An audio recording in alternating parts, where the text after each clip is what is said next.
जय हिंद साथियों। तो यहाँ पर हम आपके लिए पेपर कोड BHTC 103 आदिकालीन एवं मध्यकालीन हिंदी कविता के कुछ महत्वपूर्ण प्रश्नों को देखेंगे जो आपके जून परीक्षा के लिए महत्वपूर्ण है। ये आपकी पहली क्लास है। इसके बाद आपकी और भी क्लासेस आएंगी जिसमें हम लोग और कुछ महत्वपूर्ण प्रश्नों को कवर करेंगे। तो आप लोग जो है इस क्लास को पूरा एंड तक देखिएगा। अगर आपको क्लास पसंद आती है तो चैनल को सब्सक्राइब एंड वीडियो को लाइक करना मत भूलिएगा।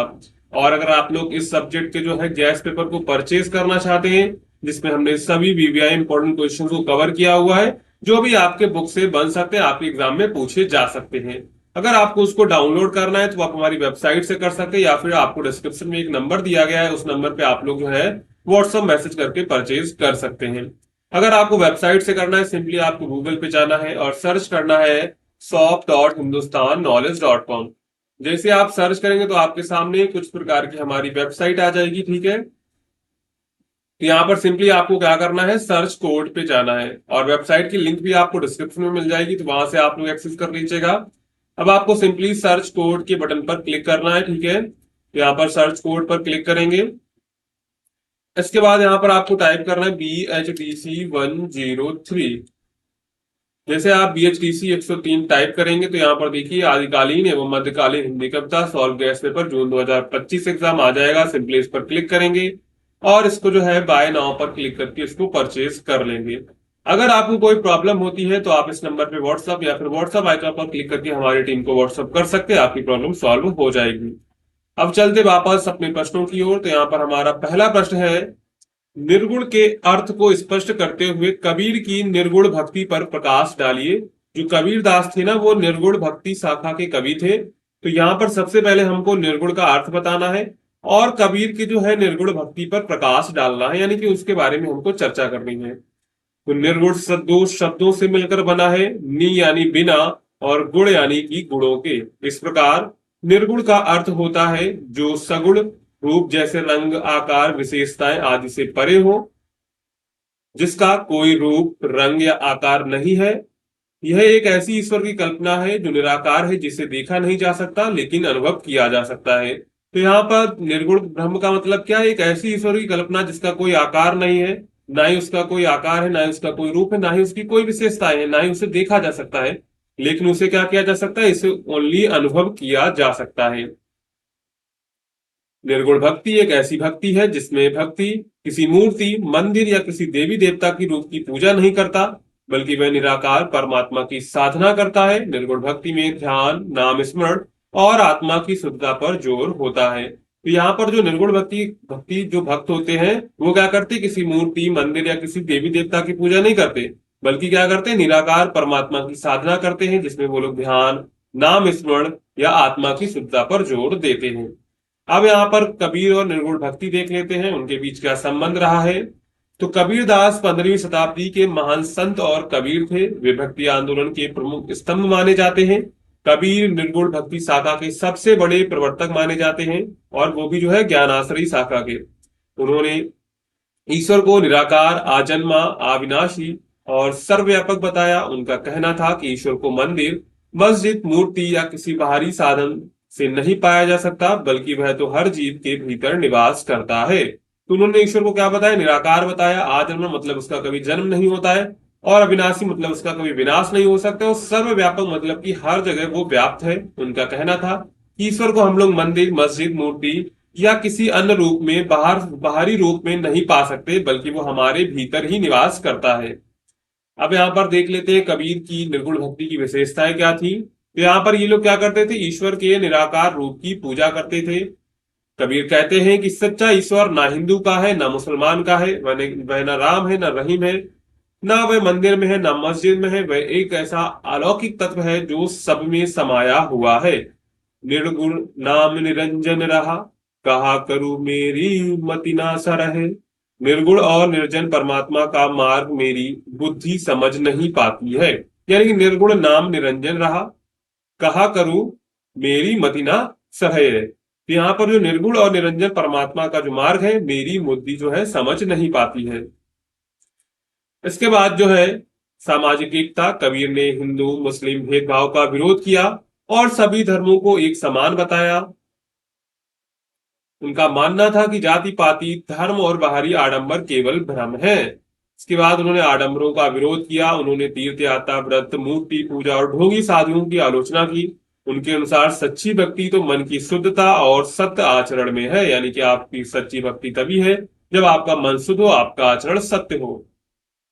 इसके बाद है नाम स्मरण। कबीर ने राम नाम को ही परमात्मा तक पहुंचने का सबसे सरल मार्ग बताया, लेकिन यहाँ राम से तात्पर्य दशरथ के पुत्र राम नहीं है, बल्कि वह निराकार ब्रह्म है। यहाँ पर स्पष्ट कर दिया है उन्होंने कि राम का मतलब ये नहीं है कि आप उनको राम को मान रहे हैं, दशरथ के जो पुत्र थे वो राम नहीं है। वहां पर ये राम किसको मानते? ये राम मानते निराकार ब्रह्म को। राम रटत करी राम कही राम बिना नहीं ठौर। राम का नाम जपने से ही जीवन में शांति, उनके बिना कहीं ठौर नहीं है। इसके बाद है गुरु का महत्व। कबीर ने सच्चे गुरु को महत्व दिया है। उनके अनुसार गुरु ही वह सेतु है जो आत्मा को परमात्मा से मिलाता है। गुरु गोविंद दो खड़े काके लागू पाए, बलिहारी गुरु आपने गोविंद दियो बताए। तो यहाँ पर उन्होंने जो है गुरु की महिमा का वर्णन किया हुआ है। कहते हैं गुरु ही वह सेतु है, वो पुल है जो आत्मा और परमात्मा को जो है, आत्मा को परमात्मा से मिलाता है। तो यहाँ पर ये सारी जो विशेषताएं थी, ये जो है कबीर की भक्ति की विशेषताएं थी। इसमें ईश्वर को निराकार रूप मानना, सामाजिक एकता की बात करना, आडंबरों का विरोध करना, नाम स्मरण करना, गुरु के महत्व को समझना। इसके बाद यहाँ पर हम लोग निष्कर्ष लिखेंगे और अपना आंसर समाप्त करेंगे। कबीर की निर्गुण भक्ति एक क्रांतिकारी आंदोलन थी, जिसमें उन्होंने ईश्वर की निराकार सत्ता को स्वीकारते हुए समाज की रूढ़ियों, पाखंडों और धार्मिक भेदभाव का विरोध किया। उन्होंने सच्चे प्रेम, सदाचार, गुरु भक्ति और आत्मज्ञान के माध्यम से परमात्मा से जुड़ने की राह दिखाई। उनकी वाणी आज भी उतनी प्रासंगिक है जितनी उस समय थी। कबीर का संदेश है ईश्वर को बाहर नहीं, अपने भीतर खोजो। यानी कबीर कहते हैं ईश्वर को आप बाहर नहीं खोज सकते, ईश्वर को आपको अपने भीतर ही खोजना है। यहाँ पर हमने पहला क्वेश्चन अच्छे से कवर कर लिया है। अगर आपके प्रश्न अच्छे से समझ में आया हो तो आप वीडियो को लाइक कर दीजिए और टेलीग्राम को जरूर ज्वाइन कर लीजिए, जिससे इसकी पीडीएफ जो है हम टेलीग्राम पर शेयर कर देंगे, तो वहां से आप लोग जो है इसकी पीडीएफ को डाउनलोड कर सकते हैं। तो आप लोग टेलीग्राम और वीडियो को लाइक, चैनल को सब्सक्राइब जरूर कर दीजिएगा, ठीक है। अब चलते हैं, यहाँ पर हमारा दूसरा प्रश्न है, सूरदास के वात्सल्य वर्णन की विशिष्टताओं का प्रकाश डालिए। यानी कि सूरदास की जो वात्सल्य वर्णन की विशिष्टताएं थी उन पर हम लोग यहाँ पर चर्चा करेंगे। सूरदास हिंदी साहित्य के भक्ति काल के महान कवि माने जाते हैं। वे श्री कृष्ण भक्ति शाखा के प्रमुख कवि थे। उनकी सबसे बड़ी विशेषता यह है कि उन्होंने अपने काव्य में वात्सल्य रस को अत्यंत प्रभावशाली ढंग से प्रस्तुत किया। देखिए, जो सूरदास कवि थे वो कृष्णाश्रयी शाखा के प्रमुख कवि थे, यानी उन्होंने उसकी नींव रखी थी और उन्होंने अपने काव्य में ज्यादातर जो है वात्सल्य रस का प्रयोग किया हुआ है। सूरदास का वात्सल्य वर्णन विशेष रूप से श्री कृष्ण के बाल रूप पर केंद्रित है। उन्होंने भगवान श्री कृष्ण के बचपन की लीलाओं, चंचलता और माता यशोदा के साथ उनके मधुर संबंधों को बहुत ही सहज, सजीव और हृदय स्पर्शी रूप में जो है प्रस्तुत किया है। सबसे पहला है तन्मयता और सहजता। सूरदास जब बाल कृष्ण का वर्णन करते हैं तो ऐसा लगता है जैसे वे स्वयं उस संसार में डूबे हुए हैं। उनके काव्य में कोई बनावट या कृत्रिमता नहीं होती। बाल कृष्ण का खेलना, मुस्कुराना, रूठना, मुंह मांझना, सब कुछ इतना स्वाभाविक लगता है कि पाठक भी इस दृश्य में खो जाता है। सूरदास की रचनाओं में सहजता इतनी अधिक होती है कि एक आम इंसान भी उनसे जुड़ाव महसूस करता है। यानी कि जब जो सूरदास जी श्री कृष्ण के बाल कृष्ण का वर्णन करता है तो हमको ऐसा लगता है कि वे, हम लोग जो है उस संसार में स्वयं डूब गए हैं, मतलब कि हम लोग साक्षात उनको देख रहे हैं। वे अपने काव्य में, उनके काव्य में जो है कोई बनावटता यानी कि कृत्रिमता नहीं देखने को मिलती है। बाल कृष्ण का खिलना, मुस्कुराना, रूठना, मुंह मांझना, सब कुछ हमको इतना स्वाभाविक लगता है कि जो हम लोग को लगता है कि हम लोग उस दृश्य में खो जाते हैं और हमको लगता है कि हम उस दृश्य को साक्षात देख रहे हैं। इसके बाद है उनकी रचनाओं में मनोवैज्ञानिक दृष्टिकोण देखने को मिलता है। सूरदास केवल बाहरी घटनाओं का वर्णन नहीं करते बल्कि बाल कृष्ण की मानसिक प्रवृत्तियों को भी गहराई से समझते हैं। वे एक बच्चे की मनोस्थिति, उसकी जिज्ञासा, शरारतें, रूठना, मनाना, माँ की गोद में सुकून पाना, इन सब बातों को अत्यंत सूक्ष्मता से पकड़ते हैं। यही उनकी मनोवैज्ञानिक समझ को दर्शाता है। तो मनोवैज्ञानिक दृष्टिकोण में क्या है, यानी कि वो सिर्फ बाहरी बात नहीं करते बल्कि जो है श्री कृष्ण की मनोस्थिति, उसकी जिज्ञासा, शरारतें, रूठना मनाना, माँ की गोद में सुकून पाना, इन सब बातों को भी जो है अपने काव्य में वर्णित करते हैं। इसके बाद उनकी रचनाओं में जो स्वाभाविक चित्रण देखने को मिलता है, सूरदास ने अपने वात्सल्य वर्णन में जीवन की सामान्य घटनाओं को इस प्रकार प्रस्तुत किया कि वे किसी काल्पनिक कथा की तरह नहीं बल्कि किसी ग्रामीण या घरेलू वातावरण की सच्ची झलक लगती हैं। यशोदा का श्री कृष्ण को डांटना, फिर उसे मनाना, बाल कृष्ण का माखन चुराना और फिर पकड़े जाने पर बहाने मनाना, इन सब का चित्रण अत्यंत स्वाभाविक और यथार्थवादी है प्रतीत होता है। यानी कि वो जो भी रचनाएं करते हैं, जो भी श्री कृष्ण के बारे में वो लिखते हैं, वो सब स्वाभाविक और यथार्थवादी, मतलब कि रियल लगता है। बिल्कुल देखने में ऐसा लगता है कि हम स्वयं वहां पर उपस्थित हैं। इसके बाद है उन्होंने उनकी रचनाओं में मातृत्व की महिमा देखने को मिलती है। सूरदास ने माता यशोदा के माध्यम से मातृत्व के आदर्श रूप को दर्शाया है। यशोदा का कृष्ण के लिए प्रेम, उसकी चिंता, उसे गोद में लेना, डांटना और फिर लाड़ करना, ये सब वात्सल्य की चरम अभिव्यक्ति है। यह केवल एक माँ और पुत्र का रिश्ता नहीं है बल्कि दिव्य प्रेम का जो है ये प्रतीक भी है। इसके बाद वो अपनी रचनाओं में बाल लीलाओं का सुंदर वर्णन करते हैं। तो बाल कृष्ण की लीलाएं सूरदास की काव्य की आत्मा है। श्री कृष्ण की माखन चोरी, ग्वाल बालों के साथ खेलना, गाय चुराना और यशोदा के साथ उनकी नोक झोंक का चित्रण इतना सजीव है कि पाठक को लगता है जैसे वह दृश्य उसकी आंखों के सामने घट रहा हो। इसके बाद यहाँ पर देखेंगे भाषा की विशेषता। तो सूरदास की भाषा ब्रज भाषा है जो अत्यंत मधुर, लयात्मक और सरल होती है।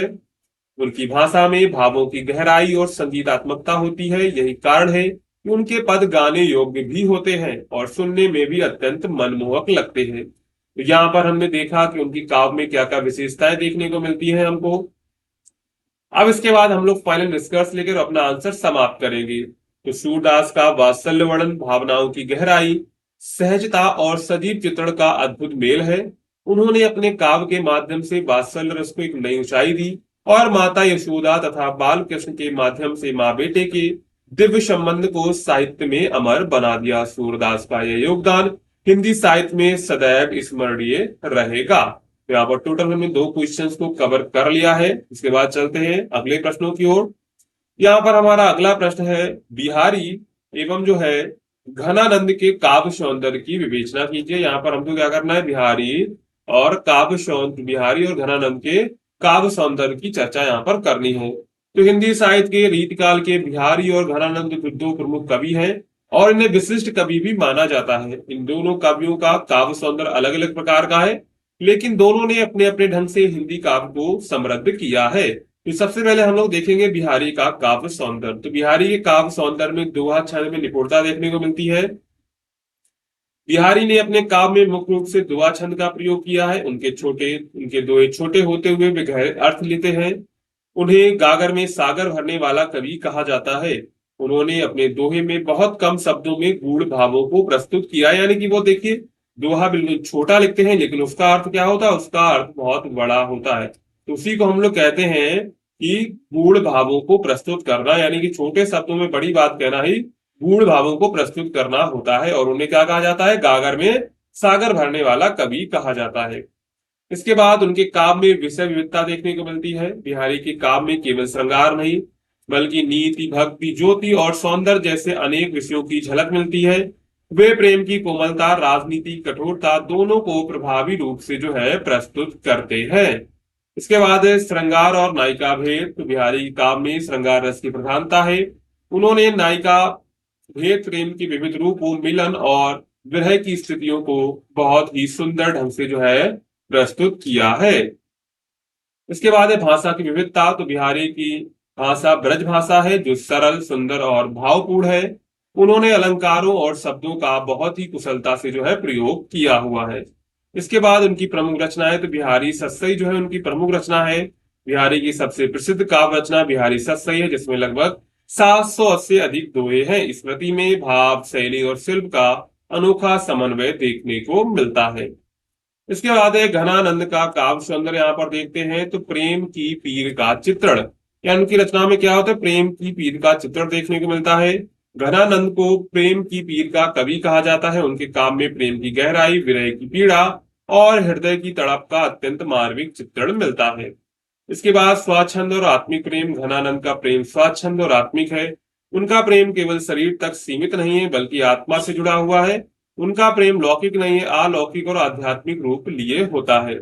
इसके बाद उनके काव्य में भाषा की मधुरता देखने को मिलती है और लालित्य देखने को मिलता है। घनानंद की भाषा भी ब्रज भाषा है, लेकिन उनकी भाषा में विशेष प्रकार के माधुर्य, लालित्य और भाव प्रवणता है। उन्होंने अपने भावों को बहुत ही कोमल और प्रभावशाली शब्दों में जो है प्रस्तुत किया हुआ है।